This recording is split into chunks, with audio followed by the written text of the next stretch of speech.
Hello students, in this video we'll discuss geography chapter number 11, our environment. So students, what you will learn in this video, you will learn about the different components of environment and their interrelationship. Okay? Student, हमारे आसपास जो हमारी immediate surrounding है वहाँ पर जो भी चीज़ें आपको दिखती हैं जो नेचुरली अवेलेबल हैं, जिसको आपने नहीं बनाया है, वो किसका पार्ट होती है? नेचुरल एनवायरनमेंट का पार्ट होती है। जैसे आप लोग देखते हैं ट्रीज़ हैं, प्लांट्स हैं, रिवर्स हैं, माउंटेन्स हैं, these all belongs to natural environment. Okay, the immediate surrounding or conditions in which living being exist and develop their characteristics make the environment। ठीक है बेटा, जहाँ पर हमारे आसपास की जो भी कंडीशन है, जहाँ पर लिविंग बीइंग एग्जिस्ट करती है, अपने कैरेक्टरिस्टिक्स को डेवलप करती है, उसी को हम क्या बोलते हैं? Environment. The natural environment has two component, biotic and abiotic. ठीक है, नेचुरल एनवायरनमेंट के दो कंपोनेंट्स हैं, एक है बायोटिक, दूसरा है एबायोटिक। ठीक हुई बात। पहली बात तो आपके आसपास की जितनी सराउंडिंग है जहाँ पर नेचुरल लिविंग बीइंग एग्जिस्ट करते हैं, अपने कैरेक्टरिस्टिक्स को डेवलप करते हैं, उसे हम एनवायरनमेंट कहते हैं। इसके टू टाइप हैं, बायोटिक एंड एबायोटिक। बायोटिक को आप फिजिकल कंपोनेंट भी बोलेंगे, बायोटिक को आप फिजिकल कंपोनेंट भी बोलेंगे। बायोटिक कंपोनेंट का पहला हेड है land. Land or the lithosphere is the solid crust. You all know lithosphere is what? Solid crust on which human being, animals and plants exist. हमारी अर्थ का जो ऊपर वाला पार्ट है जिसके ऊपर हम रहते हैं, है ना, उसी को हम क्या बोलते हैं बच्चा? लिथोस्फीयर। ह्यूमन बीइंग होगा वो भी उसी के ऊपर रहेगा, एनिमल भी, प्लांट भी उसी के ऊपर एग्जिस्ट करते हैं।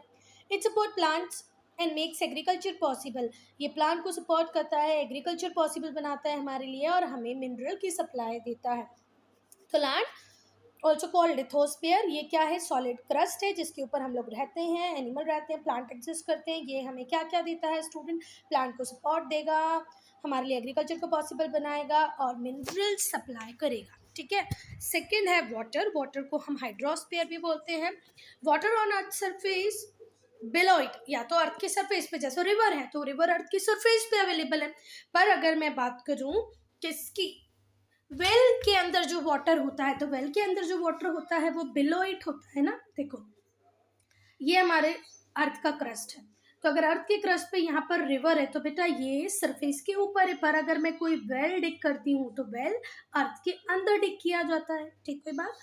तो water on earth surface, below it, as well as in the atmosphere. Atmosphere में जो पानी है, अर्थ के सरफेस पे जो पानी है, अर्थ के अंदर जो पानी है, वो क्या बनाता है? एटमॉस्फेयर। ठीक है। Can we live without water? No. So it fulfils the vital human, animal and plant need for survival. Human को सर्वाइव करना हो, एनिमल को सर्वाइव करना, प्लांट को सर्वाइव करना हो, तो सबसे वाइटल, सबसे इंपॉर्टेंट एलिमेंट है वाटर। ठीक कोई बात? चलो, air also called atmosphere. Air क्या है? एयर और the mixture of gases, air बोल दो या मिक्सचर ऑफ गैसेस बोल दो। ठीक है। Envelopes the earth is called atmosphere. हमारी अर्थ के ऊपर अप्रॉक्सीमेटली 1600 किलोमीटर तक आपको एक क्या मिलेगा? ब्लैंकेट मिलेगा, एक एनवेलप मिलेगा, एक कवर मिलेगा, जिसी को हम क्या बोलते हैं? एटमॉस्फेयर। आई बात समझ में? यहाँ पर इसको अगर मैं पूरा राउंड बना दूँ, यहाँ पर क्या मिलेंगी आपको? बहुत सारी गैसेस मिलेगी आपको, कार्बन डाइऑक्साइड मिलेगी, ऑक्सीजन मिलेगी, ऑर्गन मिलेगी, नियॉन मिलेगी, वाटर वेपर मिलेगी। ठीक है। तो ये सब मिलके लगभग हमारे अर्थ को एक टाइप से प्रोटेक्ट कर रही है। जब भी कोई मीटियोराइट आता है ज़मीन के अंदर तो वो इसी एटमॉस्फेयर में लगभग पूरा ख़त्म हो जाता है, छोटा सा पार्ट उसका अर्थ तक पहुंच पाता है। ठीक है। इसी तरीके से जो अल्ट्रा वायलेट रेज होती हैं, ठीक है, जो अल्ट्रा वायलेट रेज हैं वो भी हमारे अर्थ तक नहीं आ पाती। ये एटमॉस्फेयर उनको फिल्टर कर लेता है, ओजोन लेयर उनकी जो हार्मफुलनेस होती है उसको ख़त्म कर देता है। The atmosphere has many gases which perform various vital function। बहुत सारी गैसेस है एटमॉस्फेयर में जिनके अपने इंपॉर्टेंट फंक्शंस हैं। ठीक है। तो स्टूडेंट, हर गैस का अपना इंपॉर्टेंट रोल है, भले ही वो कार्बन डाइऑक्साइड हो, भले ही वो ऑक्सीजन हो, भले ही वो आर्गन हो, नियॉन हो, नाइट्रोजन हो, या फिर क्या हो सकती है आपकी ओजोन लेयर, O3 हो, ओजोन हो। ठीक है। ओजोन का क्या काम है? हमारे एटमॉस्फेयर को प्रोटेक्ट करना हार्मफुल अल्ट्रावायलेट रेज जो सन से आती है। ठीक है। बायोटिक कंपोनेंट, जो ऊपर हमने पढ़ा वो एबायोटिक था, अब हम बायोटिक पढ़ेंगे। These includes all form of life. Biotic में सारे फॉर्म की लाइफ आ जाएगी, भले ही वो प्लांट में हो या एनिमल में हो। ठीक है, हम ह्यूमंस एनिमल के अंदर आएंगे। Living beings are generally found up to the height of 6 kilometre in the atmosphere. जितने भी लिविंग ऑर्गेनिज्म है वो एटमॉस्फेयर में आपको सिर्फ 6 किलोमीटर तक मिलेंगे, ठीक है। और अगर ओशन की बात करें तो 7 किलोमीटर के डेप्थ तक मिलेंगे। सपोज करो ये अर्थ का सरफेस है, नीचे आप 7 किलोमीटर तक, मतलब ओशंस में 7 किलोमीटर तक आपको मिल सकते हैं लिविंग ऑर्गेनिज्म, और एटमॉस्फेयर में 6 किलोमीटर तक मिल सकते हैं। बेटा ये बात याद रखना, एक इंपॉर्टेंट इन्फॉर्मेशन है जो आज तक मैंने सिर्फ आपकी ही बुक में पढ़ी है, ठीक है। स्काई में 6 किलोमीटर तक आपको क्या मिलेगी, लिविंग बीइंग मिलेंगे, लिविंग ऑर्गेनिज्म मिलेंगे। ओशन के अंदर 7 किलोमीटर तक मिलेंगे, ठीक है। तो ये एक नैरो बेल्ट है स्टूडेंट, इतने ओपन स्काई में अर्थ के डीप तक इसी नैरो जोन में आपको लाइफ मिलेगी, ठीक है। जहाँ पर all form of life exist करते हैं उसे हम क्या बोलते हैं, बायोस्फीयर। अच्छा इन्होंने क्यों इतना ऐसे बता दिया आपको, देखो हमारी अर्थ के ऊपर 1600 किलोमीटर तक क्या है बच्चा, क्या है, मतलब एटमॉस्फेयर है। मैरियाना ट्रेंच की जब आप हाइट देखोगे मैरियाना ट्रेंच की तो वो भी बहुत ज़्यादा है, पर ये लोग क्या बोल रहे हैं कि सिर्फ यहाँ पर ऊपर चले जाओ 6 किलोमीटर तक, अंदर चले जाओ 7 किलोमीटर तक, इस नैरो जोन में ही लाइफ पॉसिबल है, इसके अलावा कहीं लाइफ पॉसिबल नहीं है। आई बात समझ में। और इसी नैरो जोन को हम क्या बोलते हैं, बायोस्फीयर। इसको हम बायोस्फीयर बोलते हैं क्योंकि यहाँ पर आपको वाटर भी मिलेगा, एयर भी मिलेगी और लैंड भी मिलेगी, ठीक कोई बात। In the biosphere there are 2 important categories of living being. Biosphere में 2 इंपॉर्टेंट कैटेगरी है लिविंग बीइंग की, एक है प्रोड्यूसर और ऑटोट्रॉप्स। प्लांट को हम बोलते हैं प्रोड्यूसर्स क्योंकि वो अपना, प्लांट्स को प्रोड्यूसर्स और ऑटोट्रॉप दोनों बोलते हैं बच्चा, क्यों, क्योंकि वो अपना फूड खुद बनाते हैं with the use of water, sunlight and minerals which is available in earth plus carbon dioxide, ठीक है। तो ऑर्गेनिज्म जो अपना फूड खुद बनाएंगे हम उन्हें ऑटोट्रॉप बोलेंगे। एग्जाम्पल है प्लांट। कंज्यूमर और हेट्रोट्रॉप्स, तो हम सारे कंज्यूमर हैं, हम सारे हेट्रोट्रॉप हैं क्योंकि हम हमारा फूड खुद नहीं बना सकते हैं, हम जो प्लांट फूड बना देते हैं उसी को खा लेते हैं। एनिमल भी कंज्यूमर से हेट्रोट्रॉप। चलो अंडरस्टैंडिंग स्किल्स को देख लेते हैं एक बार, फिर हम लोग पढ़ेंगे वो। Ozone layer in the atmosphere have been damaged by the emission of chlorofluorocarbon, CFC, chlorofluorocarbon के एमिशन से ओजोन लेयर क्या हो गई बच्चा, डैमेज हो गई है, ठीक है। Find out what CFC gas are, CFC gas क्या है ये आपको फाइंड आउट करना है। And what problems have cropped up because of the damage of ozone layer, और ओजोन लेयर में डैमेज होने के कारण क्या प्रॉब्लम हुई। तो चलो पहली बात तो हमारे जो रेफ्रिजरेटर होते हैं, जो ऑयल पेंट होते हैं, उससे ये गैस निकलती है जिसको हम क्लोरोफ्लोरोकार्बन बोलते हैं, हमारे रेफ्रिजरेटर, AC और ऑयल पेंट से। दूसरा ओजोन लेयर के क्या डैमेज किया हमारे एटमॉस्फेयर में, ओजोन लेयर से के डैमेज होने से क्या डैमेज होगा हमारे एटमॉस्फेयर पे, या क्या प्रॉब्लम क्रिएट होगी। तो वो प्रॉब्लम है कि ये जो अल्ट्रा वायलेट रेज है जो हमारी स्किन में लगने से सीधे कैंसर बना सकती हैं, वो लेयर अब डायरेक्टली, मतलब सपोज करो ये ओजोन लेयर है, ये हमारी अर्थ है, तो यहाँ से जब अल्ट्रावायलेट रेज आती थी तो ओजोन लेयर उनको फिल्टर कर देती थी, ठीक है, उनको वहीं पर ख़त्म कर देती थी, तो ये अर्थ तक नहीं आ पाती थी क्योंकि ये अल्ट्रावायलेट रेज अगर हमारे स्किन पे लगेगी तो हमें क्या होगा स्टूडेंट, स्किन कैंसर। आई बात समझ में। अब इस ओजोन लेयर में हो गया है होल, तो ये रेज डायरेक्ट हमारे अर्थ तक आ जाती हैं, ये बड़ी प्रॉब्लम की बात होती है, ठीक है। तो आप CFC को एमिट ना करें, CFC को एमिट नहीं करेंगे तो ओजोन लेयर खराब नहीं होगी, ओजोन लेयर खराब नहीं होगी तो स्किन कैंसर के चांसेस कम हो जाएंगे। तो स्टूडेंट हम थे सेकेंड पार्ट पे, कंज्यूमर्स और heterotroph organisms that depends on plants and animal for food. वो ऑर्गेनिज्म जो प्लांट और एनिमल पे डिपेंड करते हैं फूड के लिए, उसे हम क्या बोलते हैं, कंज्यूमर्स, ठीक है। ह्यूमन बींग और एनिमल दोनों ही इसी कैटेगरी में आते हैं, हम कंज्यूमर्स हैं, ठीक है। Interaction between the components of environment. Now students, जो भी इंटरेक्शन है या जो भी रिलेशन है बिटवीन ऑल लिविंग ऑर्गेनिज्म, या तो उन लोगों में आपस में होगा amongst themselves as well as their physical environment, या तो स्टूडेंट दो एनिमल, दो प्लांट का आपस में कोई इंटर रिलेशनशिप होगा, या तो फिर उनका रिलेशनशिप किससे होगा, फिजिकल एनवायरनमेंट से, नेचुरल सराउंडिंग से। ऑब्वियस सी बात है, अगर मैं हूँ तो मेरा रिलेशनशिप अपने फ्रेंड से, मम्मी से, पापा से भी है, साथ में मुझे यूज़ आती है, रिवर्स का भी यूज़ आता है, माउंटेन का भी यूज़ आता है, नेचुरल गैसेस का भी यूज़ आता है। तो ठीक है, जो इंटरेक्शन है फिजिकल एनवायरनमेंट के साथ हमारा, ठीक है, ये एक कॉम्प्लेक्स सिस्टम फॉर्म करता है और इस कॉम्प्लेक्स सिस्टम को ही हम क्या बोलते हैं, इकोसिस्टम। आई बात समझ में? ठीक है, जब आप हो, आपकी फैमिली है, आप एक दूसरे के साथ आपका रिलेशनशिप है, प्लस आप फिजिकल एनवायरनमेंट को भी साथ में यूज कर रहे हैं, उसके बिना आपकी लाइफ का एग्जिस्टेंस ही पॉसिबल नहीं है, तो इसी को हम क्या बोलते हैं, इकोसिस्टम। इन यूनिक और conspicuous area like lake or desert can form a distinct ecosystem by itself। कोई भी एक यूनिक और कॉन्स्पिशियस एरिया होगा बच्चा, भले वो लेक हो, डेजर्ट हो, वहाँ का इकोसिस्टम अपने आप में बिल्कुल अलग। जितने भी ऑर्गेनिज्म हैं या कोई भी ऑर्गेनिज्म है जो एक पर्टिकुलर इकोसिस्टम में होता है, वो वहाँ पर हैप्पीली सर्वाइव कर पाता है, क्योंकि वहाँ उसके रहने के लिए फेवरेबल कंडीशंस अवेलेबल होती है। Now human environment.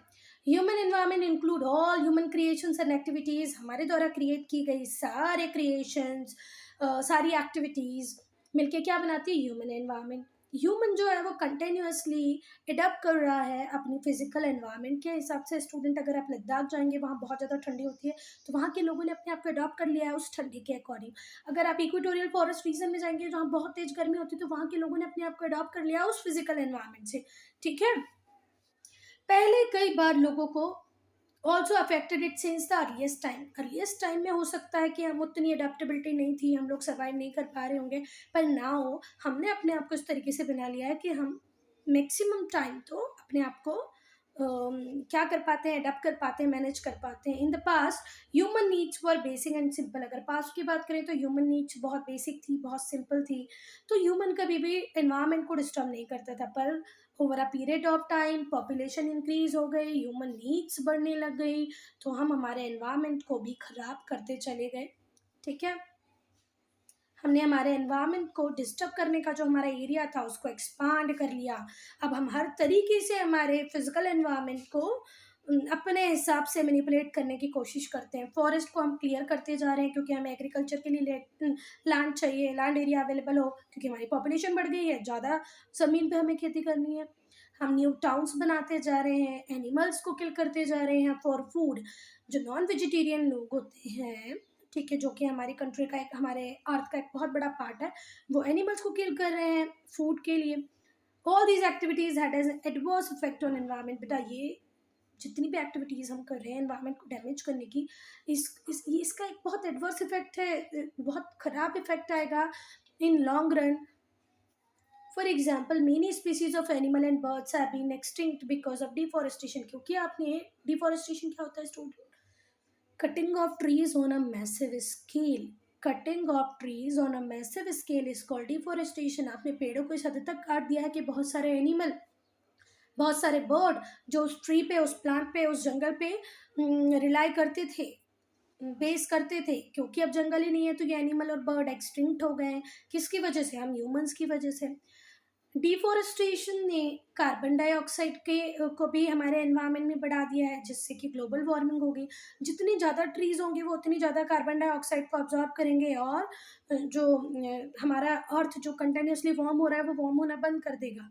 ह्यूमन से ज़्यादा ट्रीज चाहिए, पर हमने सारे ट्रीज को कट कट कट कट कर दिया है, और अब कार्बन डाइऑक्साइड का जो अमाउंट है वो हमारे एनवायरनमेंट में बढ़ रहा है, और उसके बढ़ने से क्या हो रही है? Global warming. ग्लोबल वार्मिंग के अपने बैड इफ़ेक्ट्स हैं कि भाई ग्लोबल वार्मिंग होगी तो जो हमारे ग्लेशियर्स में जो स्नो है, जो हमारा क्या बोलते हैं, पोर्टेबल वाटर है, वो ख़त्म हो जाएगा, वो सीधे जाके ओशन में मिल जाएगा। स्टूडेंट, अगर कोई डाउट है, कोई प्रॉब्लम है, तो प्लीज़ कमेंट करके पूछ लें। Read and answer application skills हम देख लेते हैं। Deforestation is the clearing of forest on a large scale. Deforestation का मतलब क्या होता है? फॉरेस्ट को क्लियर करते हैं बहुत बड़े स्केल पे। जो डिफॉरेस्टेशन है वो किसके लिए कर रहे हैं? हम एग्रीकल्चर के लिए कर रहे हैं, ठीक है। और एग्रीकल्चर में basically slash and burn agriculture. बेटा, ये गलत है। स्लश एंड बर्न जो एग्रीकल्चर थी वो हमारी ट्राइबल पीपल, एसटी कम्युनिटी बहुत पहले से फॉलो करती आ रही थी। पर वो क्या करते थे? एक पैच को स्लश करते थे, तब तक 2-3 ईयर इसके ऊपर खेती करते थे, फिर वो दूसरी जगह चले जाते थे, फिर वो तीसरी जगह चले जाते थे। इस टाइम तक, जब तक वो दूसरी जगह जाएंगे, यहाँ पर ग्रीन एरिया फिर से रेडी हो जाएगा, यहाँ पर ग्रीन एरिया फिर से रेडी हो जाएगा। तो मुझे नहीं लगता स्लशन वन ने जितना नुकसान पहुँचाया है फॉरेस्ट को, ये मैं आपकी बुक से इत्तेफाक नहीं रखती हूँ, क्योंकि स्लशन वन से अगर नुकसान होता तो ट्राइबल कम्युनिटी कर चुकी होती, पर आज ट्राइबल कम्युनिटी से ज़्यादा हम लोग इसको ख़त्म कर रहे हैं for making it as a agriculture land, for making it as a land on which we can make houses. Okay, बड़ी बड़ी कॉलोनीज बनाने के लिए तो हम ज़्यादा कर रहे हैं बेटा। एसटी कुशलाशन बन को तो हम, ये रॉन्ग है, गलत है। चलो ठीक है, स्लश एंड बर्न एग्रीकल्चर की वजह से ही हमने फॉरेस्ट को क्लियर किया। फॉरेस्ट को फिर न्यू हाउसेस बनाने के लिए भी क्लियर कर रहे हैं। नेचुरल फैक्टर्स जो वाइल्ड फायर्स है, ओवर ग्रेजिंग है, उससे भी डिफॉरेस्टेशन हो रहा है। हाँ बेटा, कितनी बार देखते हैं कि हम जंगलों में आग लग जाती है। आज से 1-2 साल पहले उड़ीसा में जो सिमली फाल है वहाँ पर आग लग गई थी। ठीक है, ओवर ग्रेजिंग आप करा रहे हो, ये भी डिफॉरेस्टेशन का कारण बनता है। तो डिफॉरेस्टेशन से क्या हो रहा है, बहुत सारी स्पीशीज़ का हैबिटेट खत्म होता जा रहा है और इससे क्लाइमेट चेंज आएगा। फॉरेस्ट लैंड काय में कन्वर्ट हो जाएगी, बैरन लैंड में कन्वर्ट हो जाएगी। Mention 2 natural causes for deforestation, natural causes for deforestation. ठीक है, search the internet to find what slash and burn agriculture. ठीक है, स्लैश एंड बर्न एग्रीकल्चर क्या होती है ये आपको फाइंड करना है। चलो, तो स्लैश एंड बर्न तो मैंने बता दिया बच्चा। जो एसटी कम्युनिटी होती थी वो एक प्लॉट को पहले यहाँ पर जितने भी ट्रीज होते थे उनको कट करती थी। कट करने के बाद जो एशेस, जो राख बचती थी, उसको इधर ही ज़मीन पे मिला के यहाँ पर वो लोग क्या करते थे, एग्रीकल्चर। स्टूडेंट, इनके पास कोई मैन्योर कोई फर्टिलाइजर नहीं होता था तो 2 ईयर्स तक ये एक प्लॉट पे कल्टीवेशन कर पाते थे, फिर किसी दूसरे प्लॉट पर शिफ्ट करते थे। पर इस राशन बन का एक फ़ायदा था कि जब ये 2 ईयर 3 ईयर बाद कहीं और चले जाएंगे तो यहाँ पर ग्रीन एरिया फिर से रेडी हो जाता था। तो स्लेशन बन को जब पढ़ो तो पूरा पढ़ना, ठीक, उसके नेगेटिव्स देख के मत रह जाना। उसके बाद है mention 2 natural causes for deforestation. तो ये क्वेश्चन आपको करना है, हमने इस पैराग्राफ में भी डिस्कस किया है और थोड़ा सा गूगल पे देख लेना। So student, I am ending this video here only. If you have any doubt, any problem, to write in comment section.